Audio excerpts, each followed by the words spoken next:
The Boston Bruins lose their first game of the season 6-4 to the Florida Panthers, and honestly, it wasn't pretty. They started very slow and truly never were able to build any momentum as it was sucked away from either being undisciplined or getting deflated from another goal against. As per usual, I'm going to break down the game and give you the highs and the lows, but I want to warn you there's a lot more lows from this game. So buckle up, Bruins fans. I'm here to give you the latest info on your beloved Boston Bruins. If you've been liking my Bruins content, please leave me a like and subscribe. If you've already done so, thank you, and let's get into it. If you're a Boston Bruins fan, you know there's two types of starts for this team. Either they come out like they've been shot out of a cannon, or they come out flat and there's no in between. Unfortunately, they came out flat and couldn't put two passes together for the life of them. We did get some life early. As Kostelec gets a big fight against Greer, I kind of think Greer took this one. Early on, Jonas Korpisalo made some knife saves, but it would soon take a turn for the worst. The Florida Panthers would score two quick goals, and the Bruins are down 2-0. I knew we were in for a long night when Marchand's first shift, he copped up the puck twice for two giveaways. Both goals I wouldn't say were all on Korpisalo, but he was having trouble tracking the puck. And almost instantly after the first goal, all of a sudden, his rebounds became big, juicy ones. The Bruins started taking penalties, which would be a theme for the night, as they played very undisciplined. During the PK, though, Pavel Zacha rips home his first for the year, and it looks like the Bruins have life. That is quickly taken away as the Bruins give up a shorthanded goal where McAvoy makes a less than great effort to take the man, but again, Korpisalo gives one up, and he probably should have had that one. When playing hockey, you sometimes need a goalie to make a huge save to keep you in the game, and they just weren't getting that tonight. This takes the life out of the team instantly, as any push is met with a big pushback from Florida. The D pairing of Peak and Zadorov looked huge on the ice, but also looked slow, and they didn't seem to gel. I had the same issue when I watched them in the preseason. They were gripping their sticks a little too tight out there. By the end of the first period, the score is 4-1.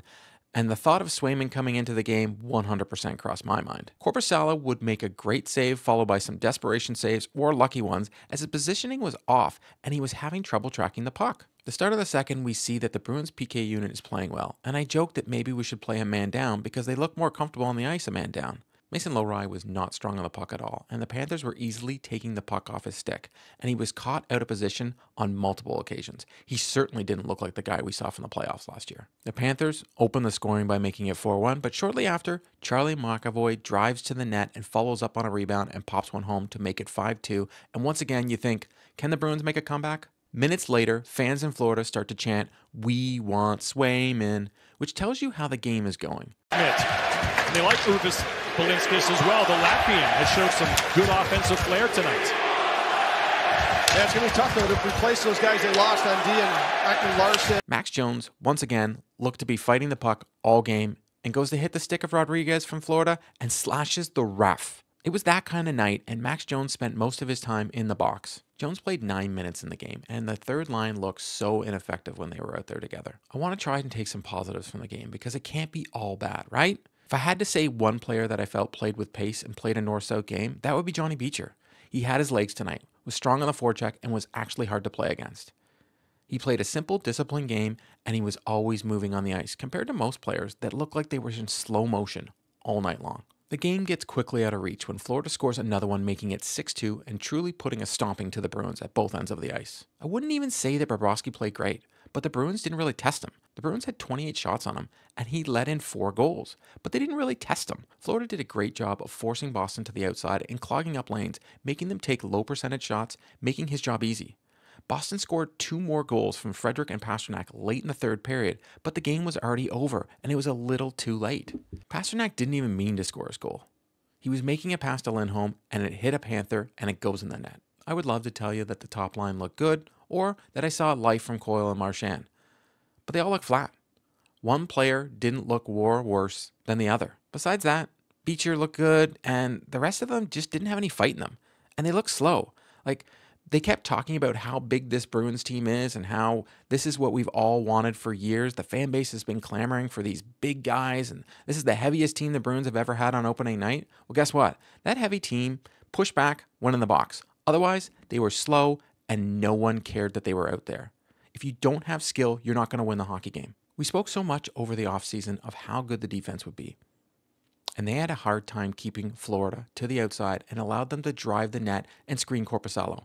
A Florida player was parked in front of the net all night, and the Bruins defense rarely tried to move them.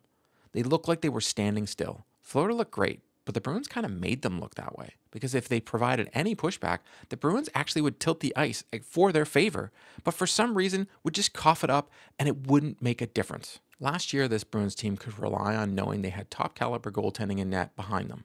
Korpisalo looked shaky at times in the preseason, and he looked shaky at times last night. Once again, I'm not blaming him for the loss tonight, as the team in front of him stunk. But I can't help but wonder if he just played a little bit better and made some saves we saw from Ullmark and Swayman last year that we didn't expect, that the Bruins might have stayed in this game. When Zacha scored that shorthanded goal, it looked to give them life, and it was sucked right back out very quickly, and Florida never looked back. I hate being right, but I said last video that they might stumble out of the gate because there's so many new bodies and every line is looking to gel. You could tell they looked out of sync. But the good news is, it's only game number 1 of 82, and there's a lot of hockey left. Yes, they started 10-0 in the last 2 seasons, but in the end, they didn't win the cup. So maybe this year they face adversity early and overcome it to ride that into the playoffs. I expect a lot better game on Thursday at home against the Montreal Canadiens. I expect Swayman to get the start, and I expect the Bruins to be energized by the home crowd and come out flying. That's a wrap on today's video. To stay up to date on all the news surrounding the Boston Bruins, please subscribe and drop me a like. If news breaks surrounding the Boston Bruins, be sure to check out the channel. If you've already subscribed, thank you, and I'll see you next time.